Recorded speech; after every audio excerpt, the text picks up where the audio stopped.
Aside from midges, by far the most prevalent forage here in Maine's waters are mayflies, and there really isn't a better, faster, cheaper imitation than the very, very classic hare's ear fly pattern. So normally I like to make a few little tweaks to these sorts of patterns based on my experience in these waters, based on my fishing style. But for this one, there's really only one thing I would change. Let me show you what that is. We'll start by tying on our thread right behind the bead. We'll be loading up the thorax with several materials throughout this pattern, so there's no thread dam. Next, catch in 3 to 5 pheasant tail fibers, sized roughly half the shank of the hook. Wrap under the fibers twice to prop them up.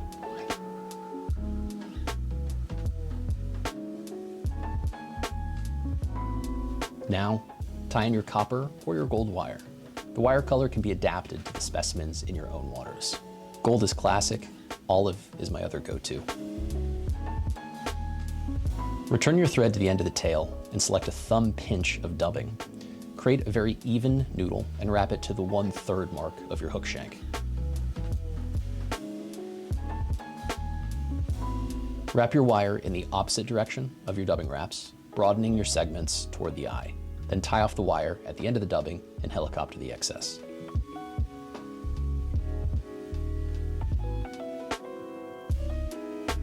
Select roughly 6 to 10 pheasant tail fibers and trim the end to match. Tie those in with the dull side facing up and leave them off to the hook side. Next, grab another pinch of your dubbing, noodling as before and wrapping it to the back of your bead. Fold over the pheasant tail and smooth it flat before capturing it in. This ensures an even wing case look.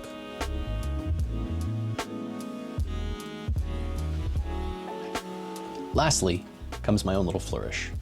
Grab a dark, coarse dubbing with long fibers. I really like any sort of stonefly intended dubbing. Add a small spot of it in dubbing noodle, roughly 2 to 4 wraps worth, and then wrap around the hook.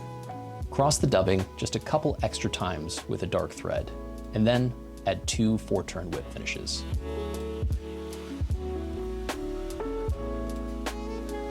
Brush out the underside of the dark dubbing to give the impression of spindly legs. These are specifically imitating the swimmer mayfly nymphs prevalent in our southern Maine waters. Fish this fly beaded as a point fly, or you can tie it unbeaded and fish it in shallow water or as a trailer under a heavier point. Trout are most often than not going to recognize this as the forage that they are expecting. If you like this pattern and want to see another guide pattern that our clients use to catch here in New England, check out this video and we'll see you next time.